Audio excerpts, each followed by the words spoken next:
The human mind is a remarkable thing. It can hold two opposing ideas at once: the memory of a daughter's love and the cold, hard proof of her betrayal. Margaret sat at her desk late into the night, the four pieces of evidence laid out before her like a tarot reading of a life gone wrong. Each piece was a betrayal in itself, but together they painted a cohesive, damning portrait. The loving daughter saving for a home was a fiction. The reality was a woman enabling her husband's addiction, funding a life of reckless deception with the money meant to be her mother's final gift of security. Sleep was impossible. The ordered sanctuary of her home now felt like a crime scene, and every familiar object a potential clue she had overlooked for years. In the gray pre-dawn hours, drawn by a need she didn't fully understand, she returned to the poker forum. The anonymous digital world felt grubby and foreign, but it was the only place the truth had shown its face. Methodically, as if preparing for a parent-teacher conference, she created an anonymous account, a ghost in the machine. She didn't post, she just read, sinking deeper into the thread about the landlord's game. And then she found it. A new post, added just hours ago from a different user. This one was angry, complaining. "The landlord is a joke," the post read. "He plays like a maniac with house money. It's his wife you gotta watch. She runs the whole show, collects the buy-ins, handles the payouts, makes the calls when someone gets out of line. He's the face, she's the bank." And there it was, the click, the sickening final alignment of all the disparate, painful facts. Lisa was not an enabler. She was the architect. Her husband wasn't the problem. He was the employee. This wasn't an addiction she was desperately trying to manage. It was an illegal business she was ruthlessly operating. The life savings weren't being squandered on a habit. They were the startup capital for a criminal enterprise. Her wedding ring, George's ring, hadn't been pawned in a moment of desperation to cover a loss. It had been liquidated for operating expenses. A cold, clean business transaction. The betrayal was not one of weakness and complicity. It was one of calculated predatory ambition. Margaret closed the laptop. She did not scream. She did not weep. She walked from her office into the living room, to the built-in bookshelf that housed the visual history of their family. She began to pull them out, one by one. The framed school photos, Lisa's toothless grin in kindergarten, the proud high school graduation portrait, the wedding photo where Lisa beamed, holding the hand of the man who would become her business partner in deceit. She carried the frames into her office, a silent procession of ghosts. She removed each photo from its frame, her movements steady and precise. She stacked them in a neat pile next to the small paper shredder she used for old bank statements. One by one, she fed the memories into the machine. The soft whir of the motor was the only sound in the house, as 20 years of manufactured happiness were systematically reduced to a basket of meaningless cross-cut confetti. The clock on the wall kept ticking. It's funny. The world doesn't stop. It makes one wonder, what time is it where you are right now? When the last photo was gone, she stood in the silence. The empty frames on the floor looked like open, accusing mouths. Her dark night of the soul was not a tempest. It was a void. But in the void, something new began to form. Not hope, not yet, but resolve. The cold, hard clarity of a problem that needed to be solved, of a ledger that had to be balanced. She unplugged the shredder, emptied the basket of confetti into a trash bag, and tied it with a neat double knot. She returned the empty frames to their places on the bookshelf, turning them to face the wall. The investigation was over. It was time to prepare the audit. Her daughter didn't use the life savings to buy a family home. She used it to build a secret high-stakes poker room in her basement. This is what happens when the people you trust most don't just break a promise. They build a monument to their betrayal right under your roof. The daughter thought the worst that could happen was losing her mother's money. She didn't know her mother was about to use her own wedding ring as collateral in the biggest game of her life. But how does a single piece of jewelry dismantle a criminal enterprise and force a confession in front of a room full of strangers? Margaret Albright's world was a fortress built of small, reliable certainties. For 42 years, she had lived in the same paid-off suburban house in Columbus, Ohio, a sanctuary of beige siding and manicured azaleas. Every Tuesday morning, she balanced her checkbook to the penny, the neat columns of her ledger a testament to a life lived without financial surprises. Her pantry shelves were labeled, the cans of soup arranged alphabetically. This was not obsession, it was order. It was the only way she knew how to keep the chaos of the world at bay after her husband, George, had been taken by a sudden aneurysm a decade earlier. Her life's work was this house, this stability, and the nest egg she had meticulously built over 30 years of teaching third grade, a fund intended for one purpose, to give her daughter Lisa the secure start she never had. "It's going to be our forever home, Mom," Lisa's voice had bubbled over the phone a month ago, thick with the manufactured excitement Margaret had come to recognize. "With a big backyard for the kids! We found the perfect place. We just need the down payment to seal the deal." Margaret had hesitated for only a second. This was the culmination of her plan, the final transfer of a lifetime of careful saving into the tangible security of her daughter's future. She'd walked into the bank the next day and wired the entire sum, $184,000, without a second thought. It was, she believed, the last great act of maternal protection she could offer. In the weeks that followed, Lisa's calls became more frequent, but also more vague. When Margaret asked for the address of the new house to send a welcome gift, Lisa would deflect. "Oh, the paperwork is a nightmare, Mom. I'll send it as soon as it's official." Margaret noticed the slight, almost imperceptible pause before the answer, the same kind of pause a student makes when they've forgotten their homework but are trying to invent a plausible excuse. It was a small crack in the veneer of the story, a detail her witness self registered and filed away without comment. Then came the new watch. During a brief visit to drop off laundry, Lisa sported a sleek, expensive-looking timepiece at her wrist. "Isn't it beautiful? Found it on a clearance website for practically nothing." She quickly pulled down her sleeve when she saw Margaret looking at it. Margaret, who knew the price of every item in her own home, down to the last box of cereal, recognized the brand. It was not a clearance item.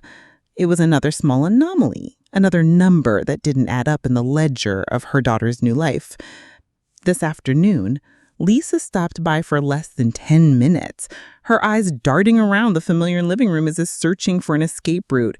She claimed she was late for a meeting with a real estate agent, but her briefcase, Margaret noticed, remained untouched in her car in the driveway.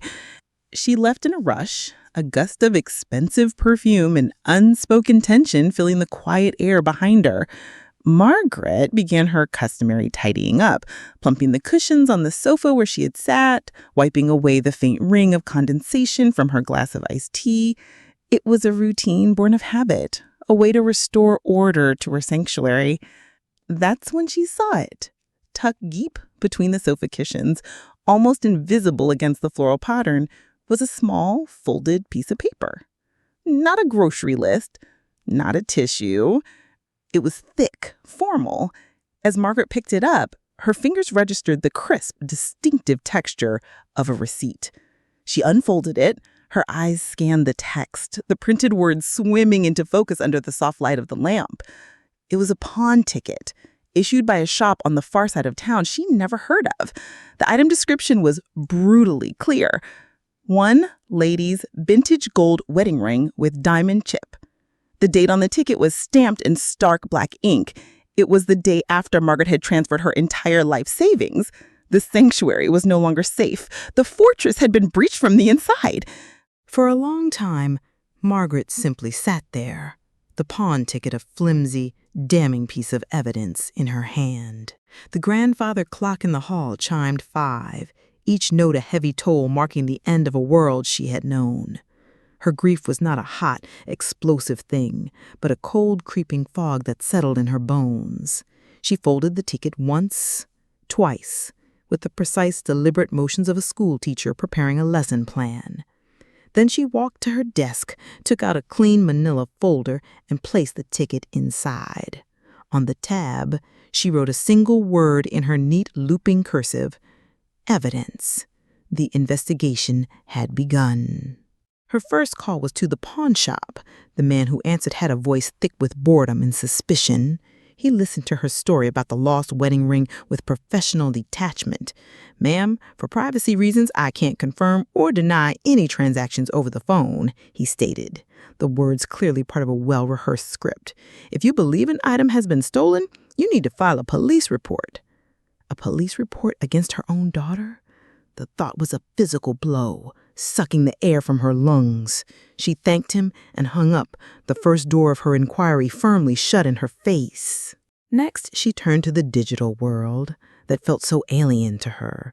She opened her old laptop, the fan whirring to life with a geriatric groan.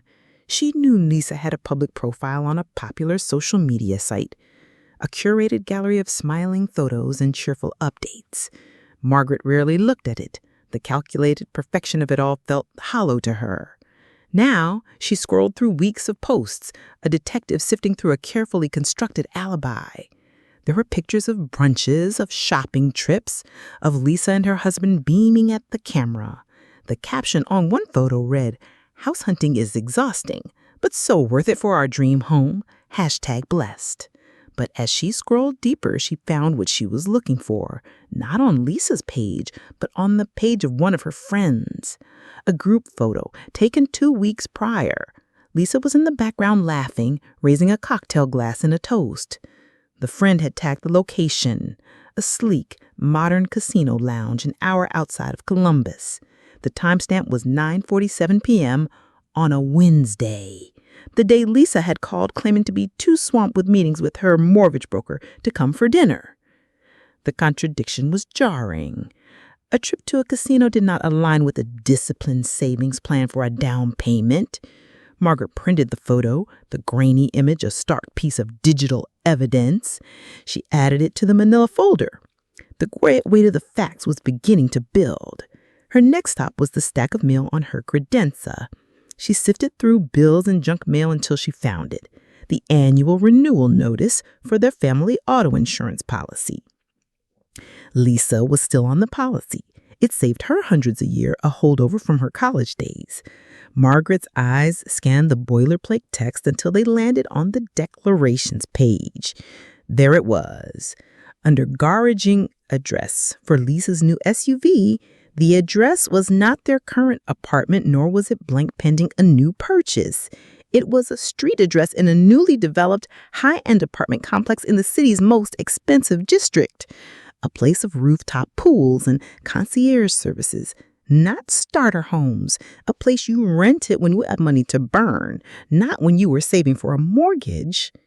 On a hunch, born of the cold dread now coiling in her stomach, she opened another search tab. This time she typed 3 words, her son-in-law's name, poker, and Columbus. The result was not a major news article, but a single, chilling post on a local online poker forum. The post, dated 3 weeks ago, mentioned a new high-stakes cash game that had started up in the city. "The buy-in is steep," the anonymous user wrote, "but the action is insane. A new guy, calls himself the landlord, is cleaning up." The user went on to describe the landlord's playing style: aggressive, reckless, and funded by what seemed to be a bottomless bankroll. Margaret stared at the screen, her blood turning to ice. The landlord? It was the nickname Lisa's husband had jokingly given himself in college, a reference to his dominance in their dorm's Monopoly games. Margaret leaned back in her chair, the evidence spread across her desk like a funeral shroud. The pawn ticket, the casino photo, the insurance notice, the forum post.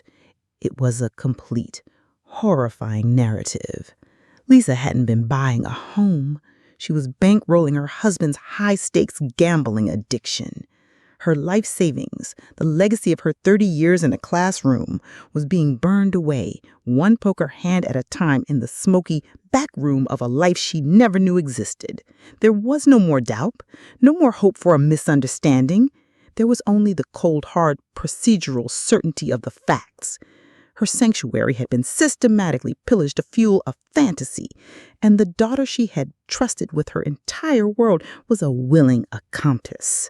The ledger was no longer balanced. It was drowning in red ink. The human mind is a remarkable thing. It can hold two opposing ideas at once: the memory of a daughter's love and the cold, hard proof of her betrayal. Margaret sat at her desk late into the night, the 4 pieces of evidence laid out before her like a tarot reading of a life gone wrong. Each piece was a betrayal in itself, but together they painted a cohesive, damning portrait. The loving daughter saving for a home was a fiction. The reality was a woman enabling her husband's addiction, funding a life of reckless deception with the money meant to be her mother's final gift of security. Sleep was impossible. The ordered sanctuary of her home now felt like a crime scene, and every familiar object a potential clue she had overlooked for years. In the gray pre-dawn hours, drawn by a need she didn't fully understand, she returned to the poker forum. The anonymous digital world felt grubby and foreign, but it was the only place the truth had shown its face. Methodically, as if preparing for a parent-teacher conference, she created an anonymous account, a ghost in the machine. She didn't post, she just read, sinking deeper into the thread about the landlord's game. And then she found it.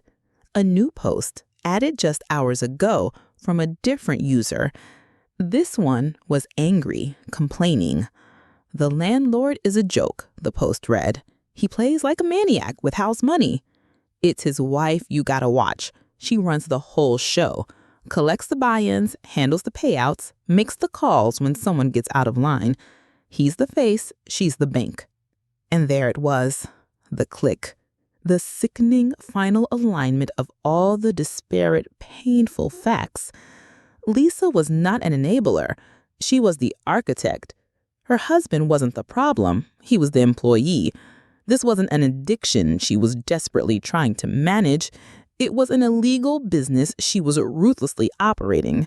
The life savings weren't being squandered on a habit. They were the startup capital for a criminal enterprise. Her wedding ring, George's ring, hadn't been pawned in a moment of desperation to cover a loss. It had been liquidated for operating expenses. A cold, clean business transaction. The betrayal was not one of weakness and complicity. It was one of calculated predatory ambition. Margaret closed the laptop. She did not scream. She did not weep. She walked from her office into the living room, to the built-in bookshelf that housed the visual history of their family. She began to pull them out, one by one. The framed school photos, Lisa's toothless grin in kindergarten, the proud high school graduation portrait, the wedding photo where Lisa beamed, holding the hand of the man who would become her business partner in deceit. She carried the frames into her office, a silent procession of ghosts. She removed each photo from its frame, her movements steady and precise. She stacked them in a neat pile next to the small paper shredder she used for old bank statements. One by one, she fed the memories into the machine. The soft whir of the motor was the only sound in the house, as 20 years of manufactured happiness were systematically reduced to a basket of meaningless cross-cut confetti. The clock on the wall kept ticking. It's funny, the world doesn't stop. It makes one wonder, what time is it where you are right now? When the last photo was gone, she stood in the silence.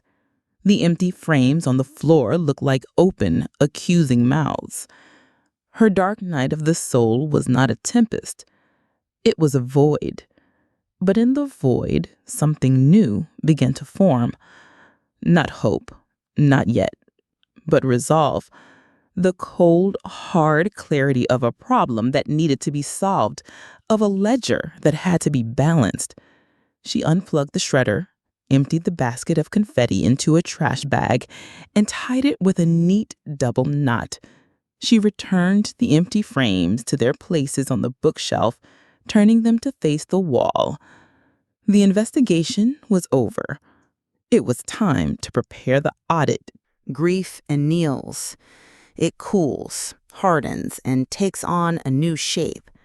Margaret's sorrow, in the cold light of the next morning, had transformed into a substance dense and unyielding. The tears were gone, replaced by a crystalline clarity. The daughter she had raised, the memories she had cherished, that person and that past no longer existed. In their place was a problem to be solved, a balance sheet to be reconciled. She was no longer a victim processing trauma. She was a strategist preparing a campaign. She spent the morning at her desk, the remnants of her shredded family life in a black trash bag by her feet. Her first step was to assemble the case file. She took a fresh manila folder, the same kind she used for her tax records, and meticulously organized the evidence. The pawn ticket, printed and placed in a protective plastic sleeve. Screenshots from the social media pages with timestamps and location tags circled in red ink. The insurance policy with the luxury apartment address highlighted in yellow. And finally, the printouts from the poker forum, each post a chilling testament to her daughter's calculated deceit. The folder, thick with facts, felt solid in her hands, a counterweight to the emotional chaos of the previous days. Her weapon was not going to be a theatrical prop or a tearful accusation. It would be the undeniable, procedural truth. Her next move was to secure an ally. She did not call a friend or a family member. This was not a matter for emotional support. It was a matter of logistics. She looked up the number for a financial advisor she'd met years ago at a retirement seminar, a man named Arthur Vance. He had struck her as shrewd, discreet, and unsentimental, precisely the qualities she now required. She made an appointment for the following day.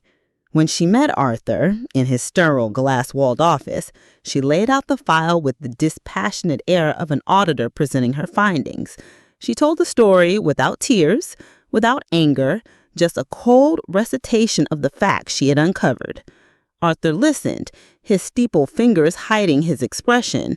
His only reaction was a single, almost imperceptible nod.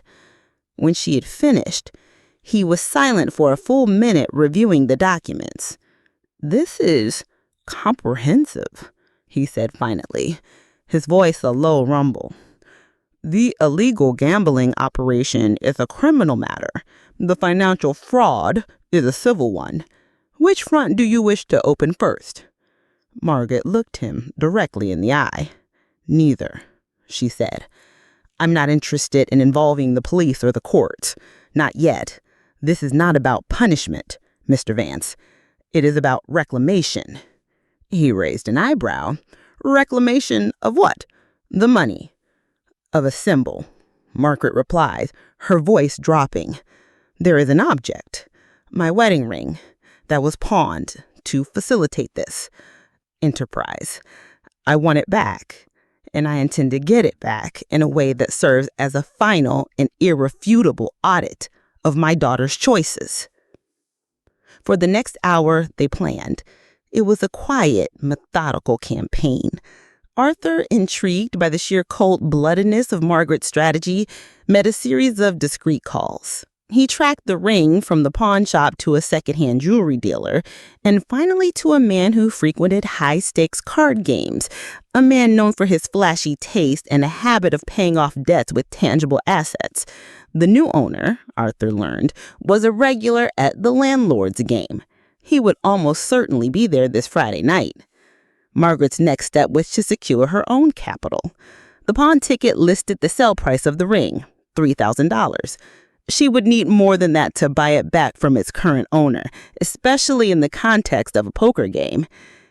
She returned to her bank that afternoon and met with the same manager who had processed the transfer of her life savings. She liquidated the last of her emergency fund and sold a small portfolio of municipal bonds her husband had left her. It was the money she had earmarked for home repairs, for travel, for the quiet comforts of her own retirement. She left the bank with a cashier's check for $10,000. Then she went to a check cashing store in a part of town she never visited and converted it to cash, used unmarked bills bundled in a plain white envelope. This, too, was evidence of a world she now had to inhabit. She was no longer just a retired teacher. She was a woman preparing to enter the underbelly of her own daughter's life, armed with nothing but the truth and a thick envelope of cash. The quiet campaign was almost complete. All that was remained was the final, devastating move. The air in the basement was thick with the holy trinity of cheap vice: stale cigar smoke, spilled whiskey, and the metallic tang of fear. The room, accessible only through a discreet side door of a nondescript warehouse, was a makeshift temple to risk. The low hanging lamp over the single felt-top poker table cast a pool of harsh light on the faces of the 5 men seated there, their expressions a mixture of feigned nonchalance and raw, undisguised greed. At the head of the table, raking in a small pot with practiced efficiency, sat Lisa. She had shed her suburban mother persona for something harder, her face a mask of cool control, a cigarette dangling from the corner of her mouth. Her husband, the landlord, was a ghost at his own game, relegated to a stool behind her, fetching drinks and emptying ashtrays, his face pale and slick with sweat. The heavy side door creaked open, admitting a sliver of the cold night air and a single unexpected figure. Margaret Albright stood in the doorway. She was not dressed for a fight. She wore a simple, tailored navy blue coat. Her gray hair was neat, and she carried a plain handbag. Her presence in this den of manufactured machismo was so profoundly incongruous that for a moment the entire room fell silent. The clinking of chips stopped. A man midway through a bluff rose, his cards held in midair. Lisa looked up, and for a split second, a flicker of pure, undiluted panic crossed her face before it was replaced by a snarl of disbelief. "Mom?" she mouthed, the word a silent, choked sound. Margaret ignored her. Her eyes scanned the table, passed over the piles of chips, the half-empty glasses, and settled on the hand of the man to Lisa's right, a large, florid man with a garish pinky ring, and next to it, on his ring finger, a simple, vintage gold wedding band with a small, familiar diamond chip. George's ring. Her ring. She walked to the table, her footsteps the only sound in the now tomb-like silence. She placed her plain handbag on the green felt, opened it, and took out a thick white envelope. She did not look at her daughter. She looked directly at the man with the ring. "I believe you have something that belongs to me," she said, her voice quiet but carrying with an authority that cut through the smoky air. The man, a car dealer named Frank, blinked in confusion. "Lady, I don't know what you talking about." Margaret slid the envelope across the felt. "The ring," she said simply. "On your finger? It was my husband's. I would like to buy it back." Frank glanced at Lisa, who was now staring at her mother with a look of horror, her carefully constructed world collapsing in real time. He then looked at Margaret and let out a short, incredulous laugh. "This ain't a jewelry store, sweetheart, and this ring is part of my winnings tonight." Margaret didn't flinch. "I'm not asking for a gift. I'm offering a fair price, a very fair price." She opened the envelope, revealing the neat stacks of cash inside. $10,000 for a ring that is worth at most a tenth of that. It's sentimental value I'm paying for. The men at the table exchanged glances, a new kind of interest dawning in their eyes. This was more entertaining than the poker. Lisa finally found her voice. "Mom, you can't be here. This is a private game. You need to leave, now." Margaret turned her gaze on her daughter for the first time. It was a look devoid of heat, a look of pure clinical assessment. "I believe I am precisely where I need to be." She then returned her attention to Frank. "The ring, Mr. Miller. My offer stands for the next 60 seconds. After that, I will be making a call to the Columbus Police Department regarding the legality of this establishment and the source of your buy-in funds, which my financial advisor has traced back to a fraudulent transfer from my retirement account." The facade of the room shattered. The men shifted in their seats, their bravado evaporating. Frank's face turned a shade paler than his pinky ring. Lisa's husband looked like he was about to be physically ill. But it was Lisa's reaction that held the room. A strangled sob escaped her lips. Not a cry of remorse, but the raw, desperate sound of a cornered animal. She looked at her mother, and in her eyes, Margaret saw the visible, horrifying shame of being disposed, outmaneuvered, and utterly dismantled by the one person she had so profoundly underestimated.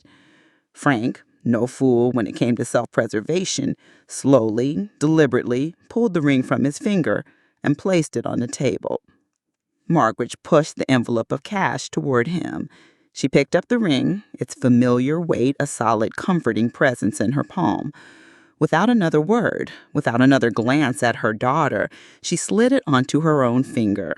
She turned and walked back to the door. "One more thing," she said, pausing with her hand on the latch, her voice now carrying a note of quiet finality. "Lisa, your husband's share of tonight's game is cashed out, effective immediately." With that, she left, closing the heavy door on the wreckage of her daughter's secret life. The checkmate was complete. The aftermath was not a story of forgiveness, but of consequences. The illegal poker game, deprived of its primary bankroll, folded within a week. Lisa and her husband sold their luxury SUV to cover their debts and moved from the high-end apartment to a small, cramped rental on the other side of town. The life of illusion they had built was over. Margaret did not take joy in their downfall. She felt only a sober, quiet peace. She had not sought revenge. She had balanced the ledger. She sat in her living room, George's ring back on her finger, the polished wood of her desk clean and orderly. Her final state was not of happiness, but of sad, hard-won wisdom. The sanctuary was secure once more, its foundations rebuilt not on naive trust, but on the unshakable certainty of her own strength. Her journey revealed that true strength isn't found in the clean victory, but in the quiet, methodical process of self-preservation and balancing the scales of dignity. If you believe that dignity is worth fighting for, even in silence, consider subscribing. What was the one small, undeniable fact that finally showed you the truth?